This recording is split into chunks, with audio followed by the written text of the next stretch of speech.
এর সামনে নির্বাচন আসতেছে, এ কথা বলি রাগ করেন না আপনারা। আবার নির্বাচন আসতেছে, দেখবেন কিছু জাহেলদেরকে 100 টাকার বিনিময়ে বিক্রি হয়ে যায়। ওর কাছে টাকার দাম আছে, ওর কাছে হেলমেট দাম নাই। আচ্ছা বলেন তো, একটা ছাগলের দাম কত? হ্যাঁ, আমরা একটা ছাগল কত দিয়ে কিনেন? 10,000-এর নিচে আসেনি? নাই। 10 থেকে 12,000, 15,000, 20,000, 25,000 পর্যন্ত একটা ছাগলের দাম। একটা গরুর দাম 50 থেকে 1 লাখ টাকা পর্যন্ত, কি ঠিক না? ছাগলের দামও 10,000 টাকা মিনিমাম। একটা দেশি মুরগি কিনতে গেলেও 1,000 টাকা লাগে। কিন্তু এই নির্বাচনের সময় আহাম্মকগুলোরে কিনতে 100 টাকার বেশি লাগে না। এগুলো ছাগলের চাইতে অধম, কথা বলেন ঠিক কিনা? কেউ দিল না সবাই নিল, আমরা যে কলুর বলদ, সারা বছর নেয় না খবর, নির্বাচনে খুব দরদ। কেউ দিল না সবাই নিল, আমরা যে কলুর বলদ, সারা বছর নেয় না খবর, নির্বাচনে খুব দরদ। নির্বাচনের আগে নেতা ধরে কত রকম বেশ, দেখতে দেখতে গোল্লায় গেল আমার সোনার বাংলাদেশ।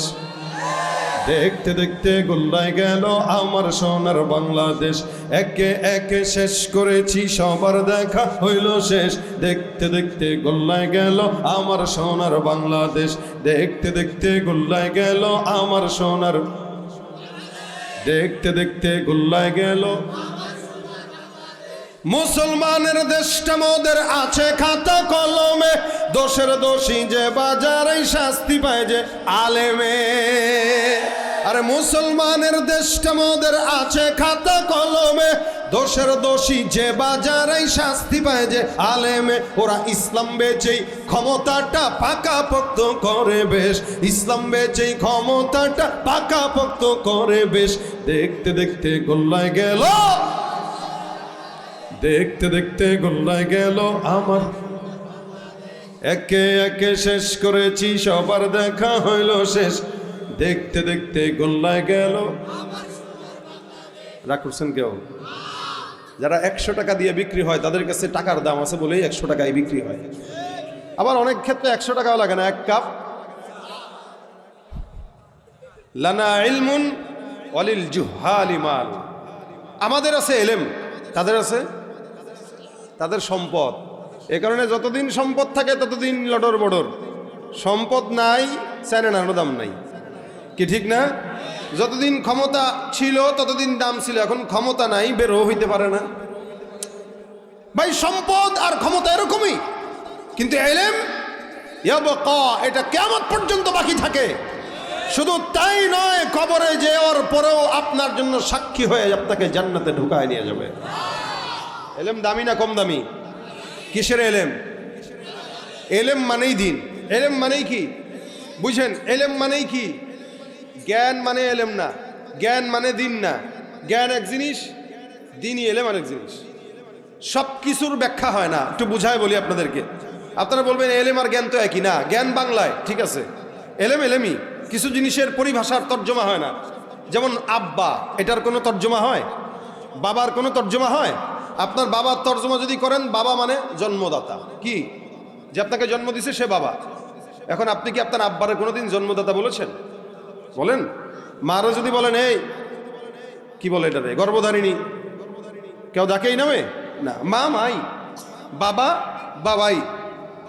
এলেম দ্বীনের সঙ্গে সম্পৃক্ত, এটা এলেম আলাদা আর জ্ঞান আলাদা। জ্ঞান মানে এ লোক জ্ঞানী, মানে এ লোক দুনিয়া সম্পর্কে অনেক জানে। আর এ লোক আলেম মানে এ লোক এলেম সম্পর্কে, দ্বীন সম্পর্কে অনেক জানে। এলমের দাম পার্থক্য আলাদা। এজন্য উনি বলেন আমাদের কাছে এলেম, জাহেলদের কাছে সম্পদ। হযরত আবু হুরায়রা রাদিয়াল্লাহু তাআলা আনহু রাসূলের একজন সাহাবী, উনি বলেন নবী করিম সাল্লাল্লাহু আলাইহি ওয়াসাল্লাম একবার আমার কাছে আসছে। কথা বুঝতেছেন? শুনছেন? কষ্ট হচ্ছে? বলেন আল্লাহু আকবার, জবান খুলে আল্লাহু আকবার। কিছু কিছু কথাই যে বলে ফেলছি মাঝখানে, কষ্ট নিয়েন না। কি বলেন ঠিক না? এগুলো বলতে হয়, এগুলো বলতে হয়। এগুলো বলতে গেলে যদি মৃত্যু আসে, তবুও হাদির মতো মৃত্যুবরণ করাও সৌভাগ্যের। সারা জিন্দগি মানুষ মনে রাখে যারা বিপ্লব করতে করতে করতে মারা যায়, আর যারা পা চাটতে চাটতে মারা যায়, যেখানে দেখে না কয়েছে দালাল, ঠিক না? এই জন্য কোরআনের এলেম থাকলে দালালি করা চলে না। কোরআনের এলেম মানুষকে সম্মানের মৃত্যু শিখায়। যাদের কাছে জ্ঞান নাই তারা জাহেল, তাদের কাছে 100 টাকার দাম, আর আমাদের কাছে এলেমের দাম। হযরত আবু হুরায়রা রাদিয়াল্লাহু তাআলা আনহু বলেন, নবী করিম সাল্লাল্লাহু আলাইহি ওয়াসাল্লাম আমাকে বললেন, হে আবু হুরায়রা, তোমার কি গনিমতের কিছু মাল দরকার? আমি তোমাকে গনিমতের মাল দিব। যুদ্ধ করার পরে যে মাল আসছে এগুলো গনিমতের মাল। হযরত আবু হুরায়রাকে রাসূল বলতেছেন, তুমি বললেই তো আমি তোমাকে গনিমতের কিছু সম্পদ দেই, চাও না কেন? আবু হুরায়রা কি জবাব দেয় দেখেন। উনি বলেন, ইয়া রাসূলুল্লাহ, আমার কাছে গনিমতের মালের কোনো দাম নাই। আমার কাছে আপনার কলবে লুকানো যে এলেম আছে ওই এলেমের দাম আছে। আপনি গনিমতের মাল না দিয়ে আপনার কলব থেকে কিছু ওহির এলেম আমাকে দান করেন। দেখেন, রসুল সম্পদ বলতেছেন নিতে, সে বলতেছে আপনি আমাকে এলেম দেন। হযরত আবু হুরায়রা বলেন, নবী করিম সাল্লাল্লাহু আলাইহি ওয়াসাল্লাম আমাকে বসতে বললেন, আমি বসলাম। একদিকে নবী, একদিকে আমি, মাঝখানে সুন্দর করে একটা খালি জায়গা। আবু হুরায়রা রাদিয়াল্লাহু তাআলা আনহু বর্ণনা করেন, আল্লাহর নবী আমাকে আদেশ দেয়া দেয়, হে আবু হুরায়রা, তোমার গায়ে জড়ানো যেই চাদর, এই চাদরটাকে তুমি সুন্দর করে মাঝখানে বিছিয়ে দাও। আমি আমার চাদরটা আল্লাহর নবী আর আমার মাঝামাঝি জায়গায় বিছায় দিলাম। চাদরটা বিছানোর পর পয়গম্বর আরবি মুহাম্মদুর রাসূলুল্লাহ সাল্লাল্লাহু আলাইহি ওয়াসাল্লাম কি যেন পড়লেন। পড়ার পরে আমাকে আল্লাহর নবী ডাক দেয়া কয়, আবু হুরায়রা, এই চাদরটাকে তুমি ভাঁজ করে সুন্দর করে তোমার বুকের সঙ্গে জড়ায় ধরো। আল্লাহর নবীর কথা অনুযায়ী চাদরটা আমি ভাঁজ করলাম আর আমার সিনার সঙ্গে জড়ায় ধরলাম। আল্লাহর কসম, নবী করিম সাল্লাল্লাহু আলাইহি ওয়াসাল্লামের দোয়ার বরকতে, আল্লাহর নবীর রূহানি ফয়েজার বরকতে আমি চাদরটা বুকে জড়ানোর সঙ্গে সঙ্গে সেদিন থেকে আল্লাহ পাক আমার সিনার মধ্যে ইলমের নূর বেশি দান করে দিয়েছেন। সিনার থেকে সিনা ইলমটা আল্লাহ পাক রব্বুল আলামিন ঢুকায় দেয়। আমার আল্লাহ পাক রব্বুল আলামিন কোরআনটাকে নিজে শিক্ষক হয়ে আমার পয়গম্বরকে শিখায়।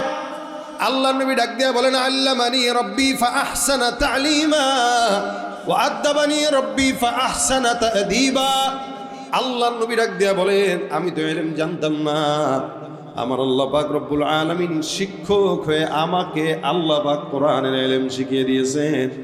আর আমি আদব জানতাম না, আমার আল্লাহ পাক রব্বুল আলামিন আমাকে নিজে আদব শিক্ষা দিয়েছেন। সুবহানাল্লাহ। আমার আল্লাহ ডাক দেয়া বলেন, নাযালা বিহির রূহুল আমিন।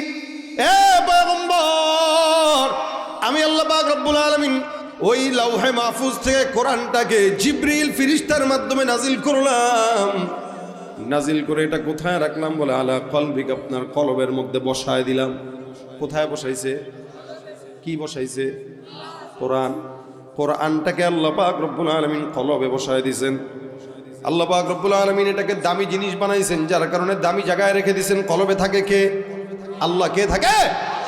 মুমিনের কলবে আল্লাহ পাক রব্বুল আলামিনের বসবাস। হে মুসলমান, আল্লাহ পাক রব্বুল আলামিন সেই কলবের ভিতরে কোরআন দিছে, যার কারণে আল্লাহ পাক সিনার থেকে সিনাটা কলব কোরআনকে বসায় দিছে। যত নবীদেরকে আল্লাহ পাক রব্বুল আলামিন কিতাব দিয়েছেন, মূসা বলেন, ঈসা বলেন, জাকারিয়া বলেন, ইউসুফ বলেন, ইব্রাহিম বলেন, মূসা, সব নবীদেরকে আল্লাহ পাক রব্বুল আলামিন কিতাব যখন দেয় হাতের মধ্যে ধরায় দেয়। কিন্তু আপনার আমার পয়গম্বর মুহাম্মদুর রাসূলুল্লাহ সাল্লাল্লাহু আলাইহি ওয়াসাল্লামকে আমার আল্লাহ কিতাবটাকে হাতে ধরায় নাই, একটা একটা আয়াত করে আমার আল্লাহ পাক পয়গম্বরের সিনার মধ্যে কোরআনটাকে বসায় দিয়েছেন। ভিতরে বসায় দিলেন, সিনার থেকে আর বের করার কোনো সুযোগ আছে? অন্য নবীদেরকে যে কিতাব দিয়েছেন প্রত্যেকটা কিতাব বিকৃত। এখন যেগুলো দাউদ তাও কি বলে, তাওরাত জাবুর ইনজিল পাওয়া যায়, সব হলো 2 নম্বর। একটা কিতাবও আকর্ষণীয় নাই, একটা কিতাবও আসল নাই, সব নকল হয়ে গেছে। কিন্তু এই কোরআনটাকে আল্লাহ পাক 1000 বছর পার হয়ে গেল, একটা নোক্তাকেও কোনো বেঈমানের বাচ্চা উপর থেকে নিচে নামাইতে পারে না। আল্লাহ পাক ডাক দিয়া বলেন, ইন্না নাহনু নাযালনা যিকরা ওয়া ইন্না লাহু লাহাফিজুন। আমার আল্লাহ পাক রব্বুল আলামিন বলেন, কোরআনটাকে আমি আল্লাহ পাক নাজিল করলাম, এটার হেফাজতের দায়িত্ব আমি আল্লাহর।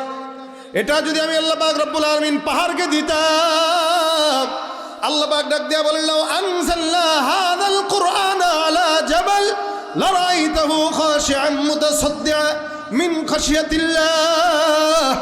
আল্লাহ পাক রব্বুল আলামিন বলেন, এই কোরআনটাকে আমি আল্লাহ পাক রব্বুল আলামিন এমন দামি বানাইলাম, এমন ভারী বানাইলাম, এটাকে যদি আমি আল্লাহ পাহাড়ের মধ্যে রাখতাম, পাহাড়টাও ধ্বংস হয়ে যেত, থাকতো না। কিন্তু আমি আল্লাহ 7 বছর 8 বছর 10 বছরের বাচ্চার সিনার মধ্যে কোরআনটাকে বসায় দিলাম। যে কিতাব পাথর নিতে পারে না, ওই কিতাব একটা ছোট্ট 7 বছরের বাচ্চা। আমার মাদ্রাসায় একটা ছাত্র ছিল 5.5 বছর বয়স, 5.5 বছর, 3 মাসে হাফেজে কোরআন হয়েছে। কয় মাসে? মুজিজা এটা কোরআনের। আপনি একটা কবিতা পড়েন তো পারলে দেখি, ছোটবেলায় যেগুলো পড়ছেন এগুলো বলেন তো, মনে আছে? ছোটবেলায় কবিতা পড়ছেন তো অনেক। এখন যদি বলি বলেন একটা কবিতা বলেন, 4 লাইন পরে আটকা যাবেন, এলেম নাই আর। কিন্তু আলহামদুলিল্লাহ হাফেজ হয়েছি, প্রায় 25 বছর হয়ে যাচ্ছে। এই যে এতগুলা বছর হয়ে গেল হাফেজ হইলাম, এখনো পর্যন্ত তো সেই কোরআনটা সিনার ভিতরে আল্লাহ পাক রাখছে, আলহামদুলিল্লাহ। এটাই কোরআনের মুজিজা। আল্লাহ পাক কোরআনটাকে সবার অন্তরে দেয় না, খুব বুঝেন। ডাক্তার হইতে, ইঞ্জিনিয়ার হইতে মানুষের 30, 35, 40 বছর পার হয়। এই 30-40 বছরে কি কোনো বান্দা গুনাহ করে কি করে না? বয়স যখন বাড়ে গুনাহও বাড়ে, বয়সের সঙ্গে সঙ্গে মানুষের গুনাহ বাড়ে। এই জন্য ইঞ্জিনিয়ার ডাক্তার হইতে তার গুনাহ করার সত্ত্বেও সে হইতে পারে। কিন্তু একটা হাফেজে কোরআনকে কোনো জায়গায় দেখবেন না যে 40 বছরে যে হাফেজ হয়েছে, হয় না। প্রত্যেকটা হাফেজে কোরআন এরা 10 থেকে 12-13 বছরের ভিতরে হাফেজ হয়ে যায়। এটা কেন? আল্লাহ পাক কোরআনে হেফজ করার জন্য একটা শর্ত দিয়েছেন, সেটা হলো নফসকে পবিত্র রাখতে হয়। যার অন্তর যত পরিচ্ছন্ন তার কলবে তত কোরআন ঢুকে যায়, যার অন্তর যত নাপাক ওই অন্তরে কোরআন ঢুকে না। এই কারণে আমাদের দেশে অনেক বড় বড় নেতাকর্মী আছে যারা এমপি মন্ত্রীও, কিন্তু স্টেজে উঠলে দেখবেন স্লোগান দেওয়ার আগে, বক্তব্য দেওয়ার আগে কয় আউযুবিল্লাহি মিনাশ শাইতানির রাজিম বিসমিল্লাহির রহমানির রহিম। আছে না নাই? বড় নেতা, কিন্তু কোরআন পড়তে পারে না। সারা জিন্দেগি একটা আয়াত চর্চা করতে করতে যায়, কি আল্লাযী ইউওয়াসউইসু ফি সুদুরিন নাস। এক আয়াত পড়তেই জিন্দেগি বরবাদ হয়ে গেছে, শুদ্ধ করতে পারে নাই। কেমনে পারবে? নফস অপবিত্র, জবান অপবিত্র, যার কারণে নফসেও কোরআন ঢুকে না, জবান দিয়েও কোরআন বের হয় না। কিন্তু একটা 5 বছরের বাচ্চাকে দেন, এত সুন্দর করে পড়বে, আপনি নিজে পাগল হয়ে যাবেন, কারণ অন্তর পরিচ্ছন্ন। এই কারণে কোরআনকে আল্লাহ দ্রুত ঢুকায় দেয়। দুনিয়ার কোনো শিক্ষার ব্যাপারে নফস পবিত্র হওয়ার কোনো শর্ত নাই, কিন্তু কোরআনের শিক্ষা অর্জন করতে গেলে নফস পবিত্র হওয়া দরকার, আছে না নাই? এটা গুনাহগারের অন্তরে যায় না, এটা গুনাহগারের অন্তরে ঢুকে না। ইমাম শাফি রহমতুল্লাহর নাম শুনেছেন আপনারা? একজন ইমাম ছিলেন, 4 ইমামের। ইমাম শাফি রহমতুল্লাহ আলাই, উনার জেহেন এত সবল ছিল, কোন জিনিস একবার পড়লে 40 বছর মনে থাকতো। জোরে বলেন সুবহানাল্লাহ। 40 আমাদের থাকেনি কারো 40 বছর, আল্লাহু আকবার, 40 বছর মনে থাকতো। উনি একদিন উনার রাস্তা দিয়ে হাঁটতেছিলেন, হঠাৎ করে বেগানা নারীর পায়ের দিকে নজর গেল। পায়ের দিকে নজর যাওয়ার পর আগে 40 বছর মনে থাকতো, একটা বার নজর বোলানোর সঙ্গে সঙ্গে এখন পড়লে তারপরে মনে থাকে, পড়া লাগে। উনি ওনার ওস্তাদের কাছে যায়, ডাক দিয়া বলেন, হুজুর আমার জেহেন জাকাতের দুর্বল অবস্থা এরকম। ওনার ওস্তাদ হযরত ওয়াকি রহমতুল্লাহ আলাইহি ইমাম শাফি রহমতুল্লাহ আলাইহিকে বলেন, শুনো। ইমাম শাফি বলেন, আমার ওস্তাদ আমাকে যেই নসিহতটা করেছে আমি বিশ্ববাসীর জন্য সেই নসিহত রেখে গেলাম। শাকাউতু ইলা ওয়াকিইন সুআ হিফজি ফাআওসানি ইলা তারকিল মাসি।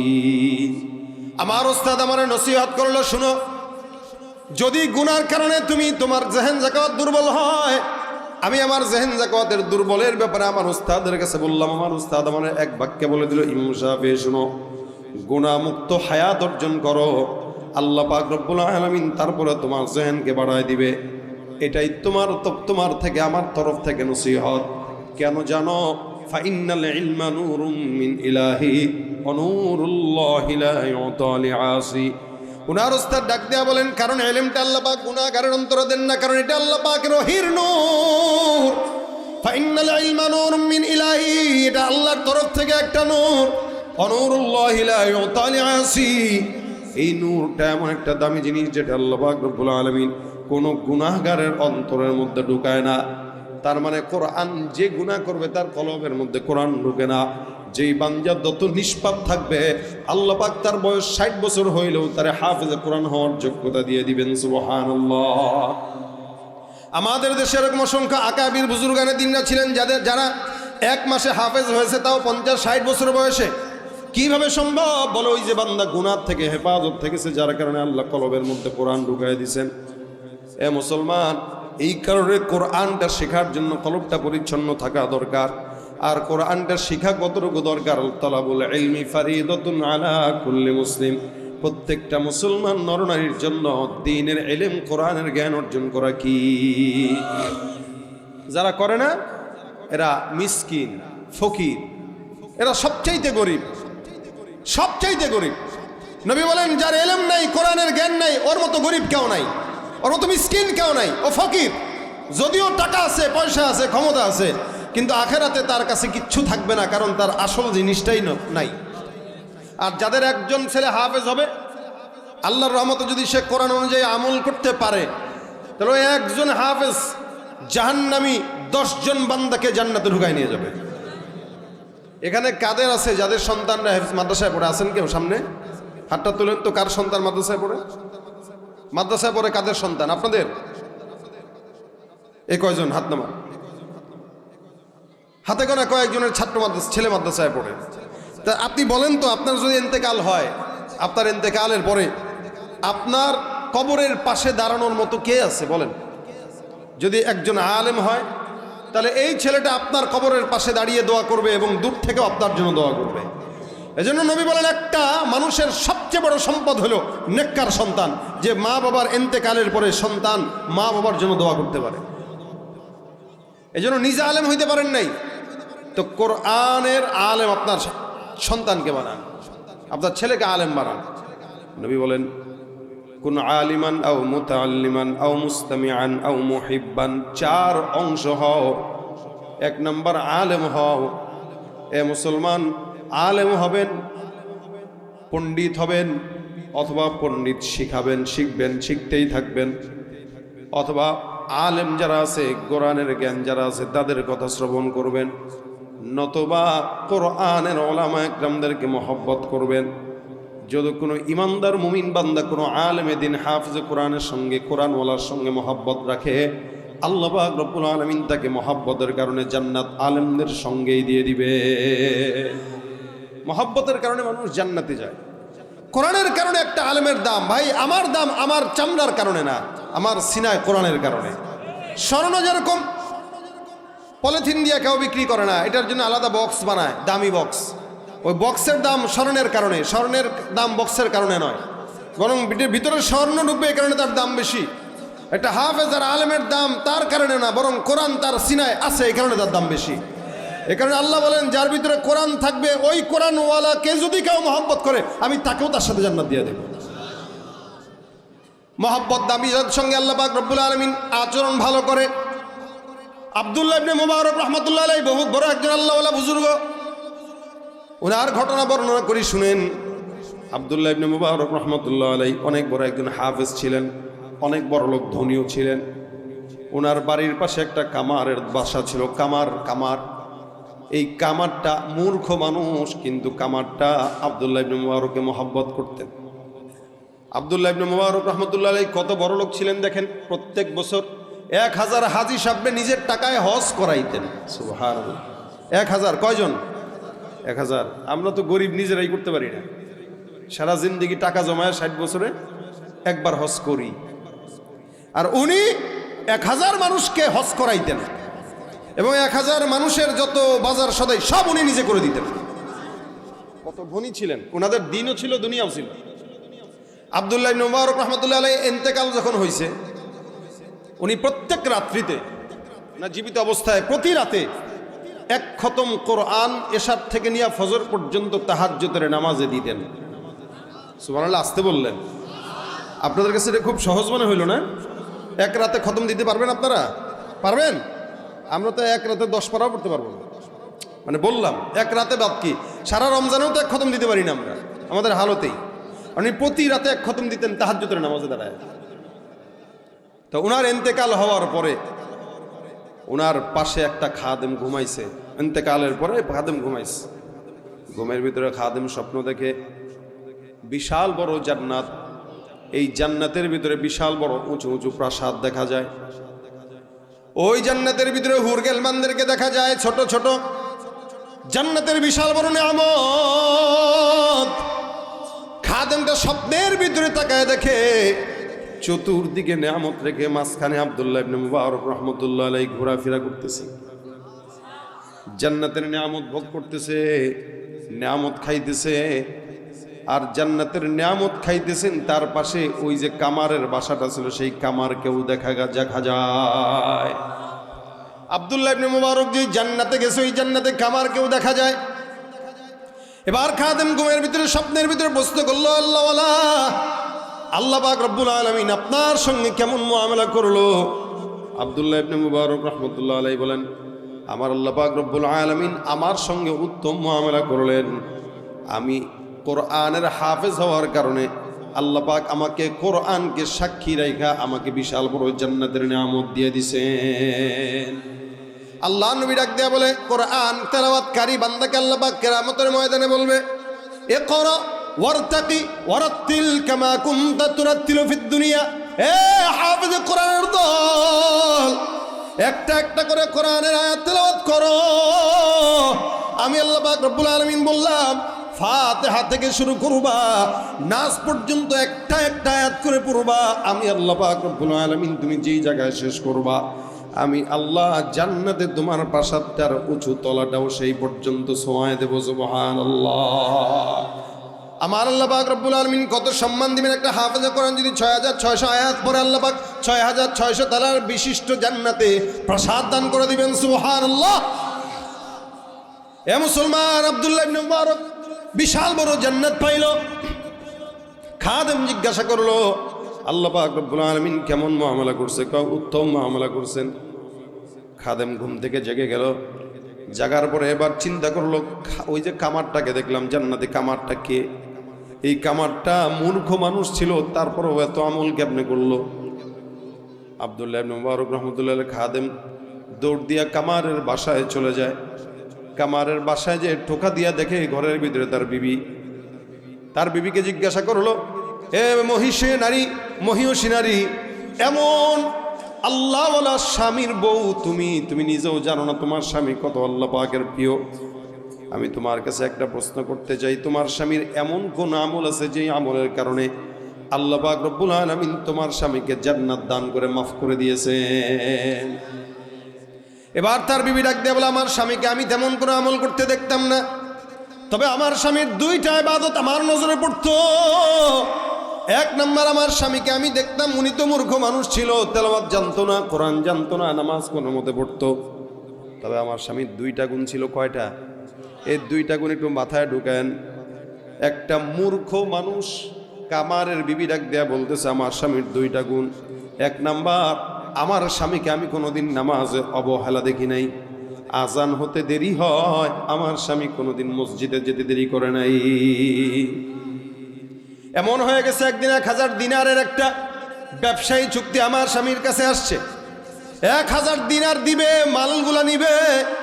এমন সময় টাকা মালগুলা গোছাইতেছে, টাকাটা মাত্র ধরবে, মসজিদ থেকে আজানের ধ্বনি, আল্লাহু আকবার, এমন ধ্বনি যখন আজানের ধ্বনি কানের ভিতরে আসছে, আব্দুল্লাহ ইবনে মুবারকের ওই পছন্দের মানুষ কামার যে ভালোবাসতো তাকে, কামারটা আল্লাহু আকবার ধ্বনি হওয়ার সাথে সাথে ওই বান্দার থেকে দোকানটাকে ক্লোজ করে আল্লাহর ঘর মসজিদে চলে গেছে।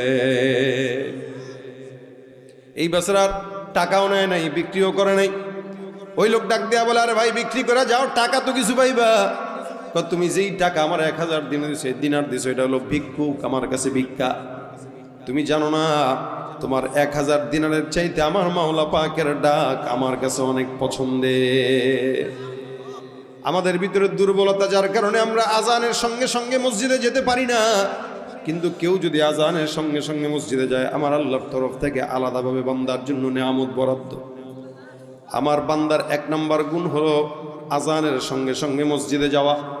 2 নম্বরে এই লোকটার 2 নম্বর গুণ ছিল প্রত্যেক দিন রাত্রিবেলা আব্দুল্লাহ ইবনে মুবারক তার ঘরের ছাদের মধ্যে দাঁড়ায় দাঁড়ায় কোরআন তেলাওয়াত করতেন নামাজের ভিতরে যখন কোরআন তেলাওয়াত করতেন আমার স্বামীকে আমি দেখতাম তাহাজ্জুদের সময় জাগতো আর আব্দুল্লাহ ইবনে মুবারক দিকে তাকায় বলতো মালিক আমার মতো নালায়েক না খান্দা কেউ নাই, আমি যদি হাফেজে কোরআন হইতাম আব্দুল্লাহ ইবনে মুবারকের মতো তাহাজ্জুদের নামাজে দাঁড়ায়া আমিও সুন্দর করে কোরআন তেলাওয়াত করতাম।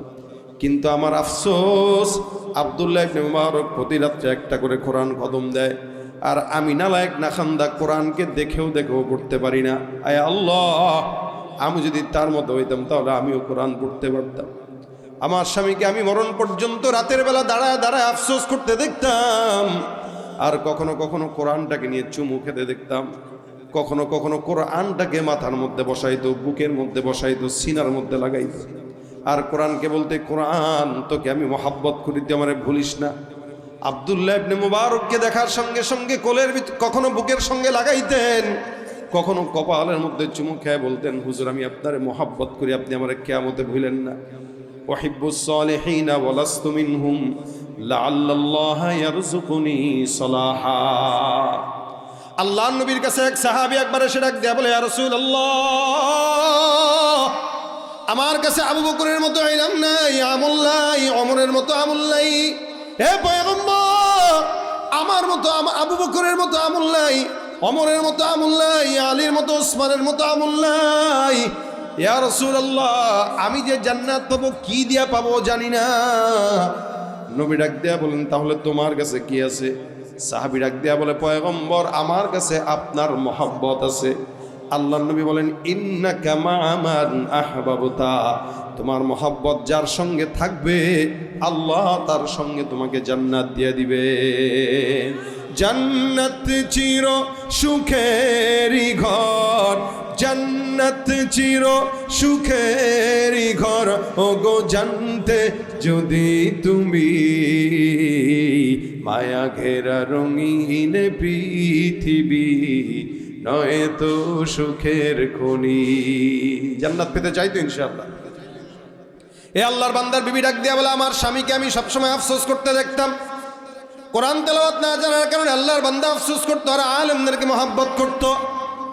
ওই খাদেম ডাক দিয়া বলে আমার বোঝার কোনো বাকি নাই, আপনার স্বামী নামাজে যত্নবান ছিল আর কোরআনকে মহব্বত করতো, যদিও কোরআন পারতো না, যার কারণে আজকে রাত্রে আমি ঘুমের ভিতরে স্বপ্ন দেখলাম আপনার স্বামীকে আল্লাহর বান্দা আব্দুল্লাহ ইবনে মুবারকের সঙ্গে একই জান্নাতে বসবাস করার সুযোগ দিয়ে দিয়েছেন। সুবহানাল্লাহ।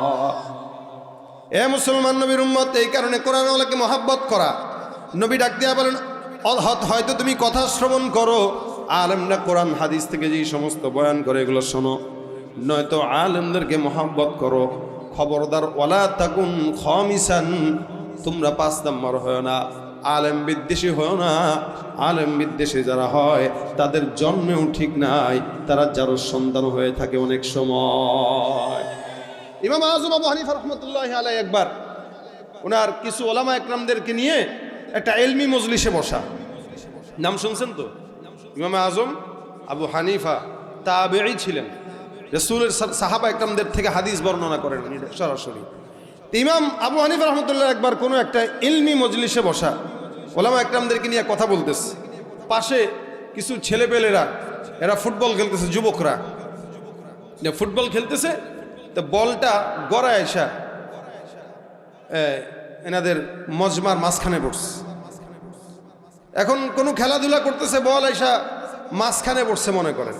তো পড়ার পরে অন্যান্য যেই যুবক একটারও সাহস নাই যে মাঝখান থেকে বলটা আনবে, এত বড় হুজুর বসা, কেমনে যায় বল আনে, পেরেশানিতে পড়ে গেছে, কেউ আসতে পারে না।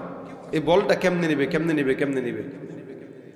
এখন হুট করে কিছুক্ষণ পরে একটা ছেলে ওনাদের কাঁধ ঢাঙায় আইসা বলটা নিয়ে দৌড় মারছে। ইমাম আযম আবু হানিফা বলতেছে এই ছেলের জন্মের ঠিক নাই। কি বলছে? এই ছেলের জন্মের ঠিক নাই। ওনার পার্শ্ববর্তী আলেমরা বলতেছে হযরত আপনি এটা কি বললেন, আপনি কি জানেন এই ব্যাপারে? ইমাম আযম আবু হানিফা রাহমাতুল্লাহ বলতেছে আমার জানা লাগবে না, আমি যেটা বলেছি এটাই রাইট, তুমি খোঁজ নিয়ে দেখো এই ছেলে যারর সন্তান। তো ওলামা একরামরা ওখান থেকে উঠে এই সবগুলো ছেলেপেলের খোঁজ খবর নিল। অবশেষে দেখা গেল যে এই ছেলেটা মাঝখান দিয়ে এসে ওই বেয়াদবি করে বলটা নিয়ে গেছে, এর মা বাজারে নিজে টাকার বিনিময়ে পতিতাবৃত্তিগিরি করে, তার মানে বোঝা গেল এই ছেলেটা আসলে ইজারার সন্তান। এটা ওলামা একরামদের তাজরিবা। যারা দিন পছন্দ করে না, যারা কোরআন পছন্দ করে না, সুন্নাহ পছন্দ করে না, দেখবেন কোনো না কোনোভাবে এদের জন্মে সমস্যা। হয়তো ওর বাপে ওর মারে তালাক দেওয়া সংসার করতেছে, ওই সংসার করা তালাক দেওয়ার পরে সন্তানটার জন্ম দিচ্ছে। এই বর্তমান সময়ে বাংলাদেশে অসংখ্য মানুষ আছে বিবাহ সংসার করতেছে, কিন্তু সংসার হালাল নাই, হারাম। তালাক দিয়া এই বল লগেই সারা জিন্দগি পার করতেছে। যতগুলো সন্তান আসবে সবগুলো যার সন্তান, আর এরাই কোরআন আর সুন্নাহর বিরোধিতা করে। এদের কাছে কোরআনের কথা ভালো লাগে না। অতুল্লিম বাদা যালিকা জানি। এজন্য কোরআনওয়ালাকে মহব্বত করবেন, না তো কোরআনকে মহব্বত করবেন। কি রাজি আছেন? কোরআনকে মহব্বত করলেও আল্লাহ পাক কোরআনওয়ালার সঙ্গে জান্নাত দিবে, কোরআনকে আপনার ব্যাপারে সাক্ষী বানায় দিবে। যেহেতু আলেম হওয়ার আদেশ আসছে, আলেম তো আমরা হইতে পারি নাই। কেউ আলেম হইতে পারবেন সবাই, এরকম কোনো কথাও না। আমি আমার সম্মানিত পিতা নিয়ে আসছি আজকে মাহফিলে, যেহেতু মাগুরায় মাহফিল। আমার বাবা আলেম না, সচিবালয়ে চাকরি করছেন দীর্ঘ বছর। তবলিগের মেহনতের কারণে আমাকে মাদ্রাসায় আলেম বানাইছেন, পড়াইছেন। ওই দেখা থেকেই, ওই ব্যথা থেকেই যে নিজে আলেম না হইলে কি সন্তানকে আলেম বানাই।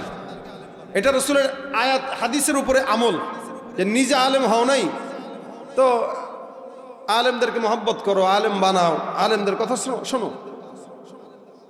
এখন আল্লাহ রাসূল সাল্লাল্লাহু আলাইহি ওয়াসাল্লাম আমাদেরকে আলেম হইতে আদেশ দিছেন। তার মানে আলেম কতটুকু? বলে যেই সমস্ত এবাদত ফরজ, ওই ফরজ এবাদতের এলেম অর্জন করাও ফরজ।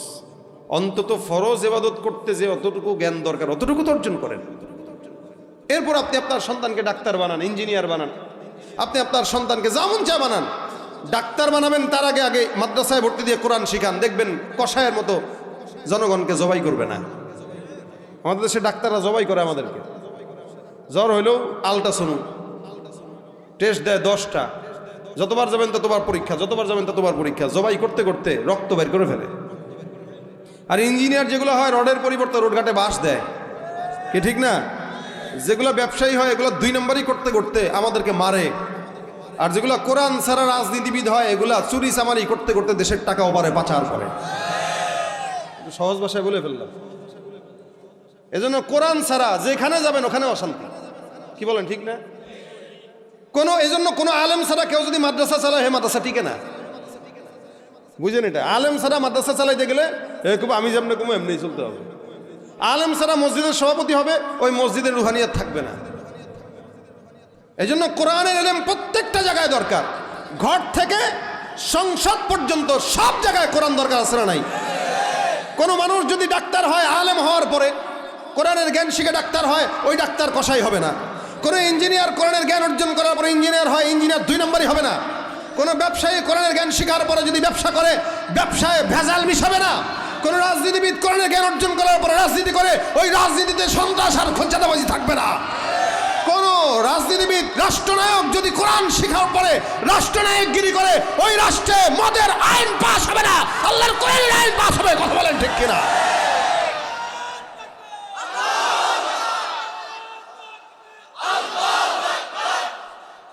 সব কিছুর সমাধান আল্লাহ কোরআনে দিয়েছেন কি দেন নাই? বলেন, দিয়েছেন কি দেন নাই? সমস্ত কিছুর সমাধান যেহেতু কোরআনে আছে, মানতে আপত্তি আছে? আপনি কি সেই দলের হইতে চান যে অর্ধেক মানবো অর্ধেক মানবো না? হইতে চান? যদি না হইতে চান, কোরআনের প্রত্যেকটা আয়াত আমি মানতে বাধ্য, এটা আমার জন্য ফরজ। মানতে পারি না, আমার দুর্বলতা। কোরআনের কোনো দুর্বলতা নাই। এজন্য কোরআন যারা শিখেন নাই, যতটুকু পারেন শিখার চেষ্টা করেন। সেটাও যদি না পারেন, কোরআন ওয়ালাদেরকে মহব্বত করেন। পারবেন ইনশাআল্লাহ। কোরআন ওয়ালাদেরকে মহব্বত করেন। রমজান চলে আসতেছে সামনে, এখন থেকে নিয়ত করেন, এখন থেকে নিয়ত করেন। রমজান আসার আগে এই মাদ্রাসায় 10 জন, 15 জন, 20 জন যুবক অথবা মুরব্বীরা একটা গ্রুপ হন। গ্রুপ হয়ে ওলামা একরামদের কাছে আসেন যে হুজুর আমাদেরকে সপ্তাহে 3 দিন একটু শিখান, কোরআন শিক্ষার একটা ব্যবস্থা করেন আমাদের জন্য, আমরা শিখতে চাই। এই শিখার ইচ্ছা করেও যদি আপনারা আসেন, তবুও কোরআন আপনাদেরকে সুপারিশ করে জান্নাত দিবে ইনশাআল্লাহ। এই জন্য কোরআনকে মহব্বত করতে আপনাদেরকে আদেশ করছি, কোরআনকে মহব্বত করেন। হয়তো কোরআনওয়ালাকে মহাব্বত করেন, মাদ্রাসা এগুলো যেগুলো আছে এগুলোকে মহাব্বত করেন, অন্তত এই মহাব্বতের টানে জান্নাত পাবেন ইনশাআল্লাহ।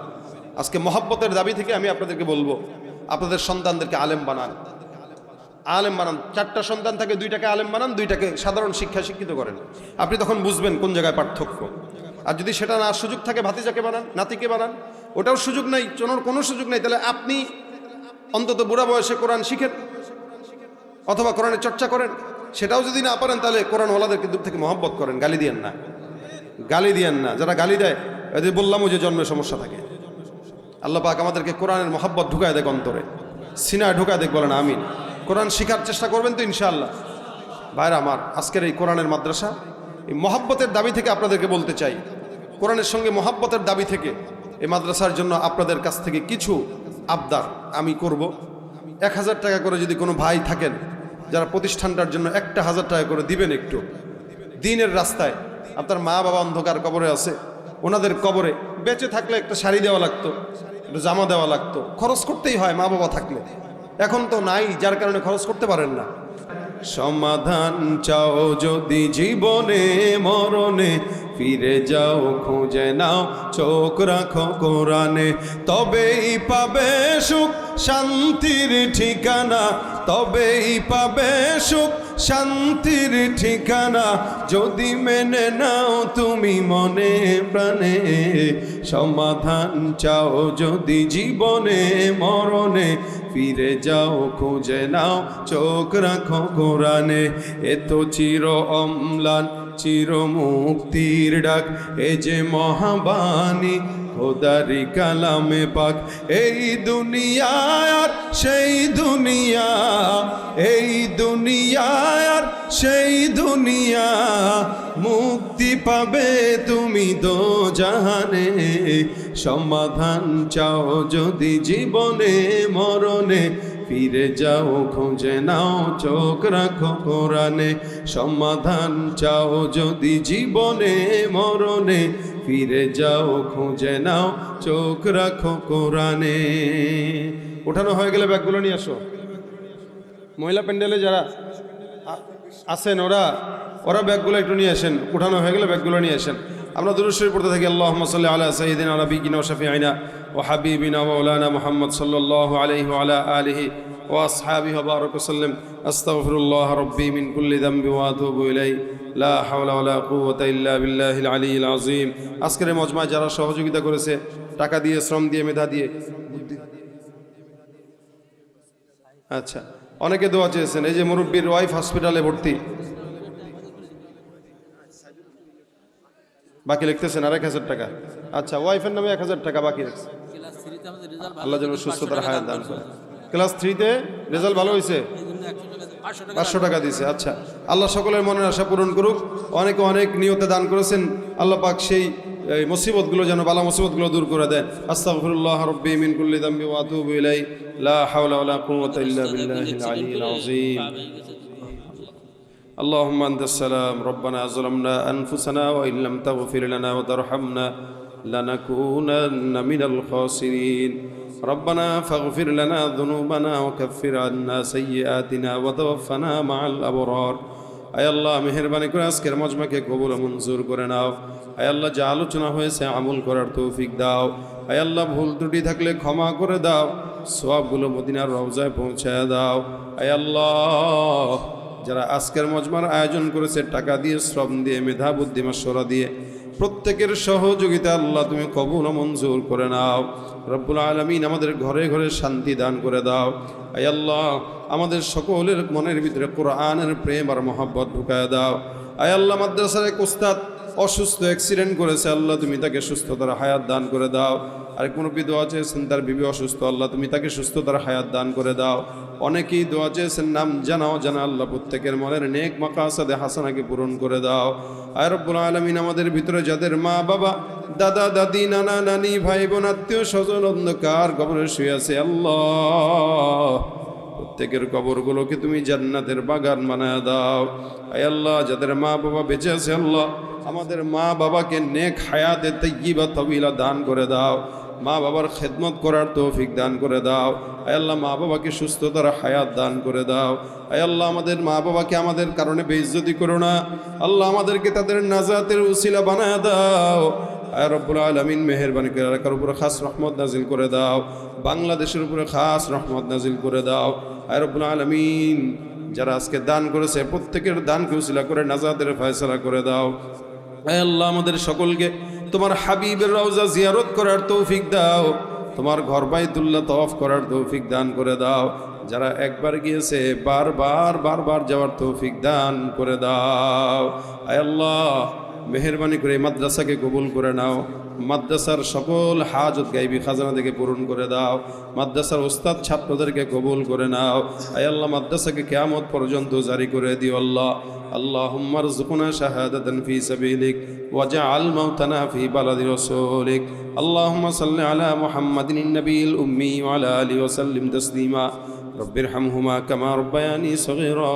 সুবহান রাব্বিকা রাব্বিল ইজ্জাতি আম্মা ইয়াসিফুন ওয়া সালামুন আলাল মুরসালিন ওয়ালহামদুলিল্লাহি রাব্বিল আলামিন। আসসালামু আলাইকুম ওয়া রাহমাতুল্লাহ।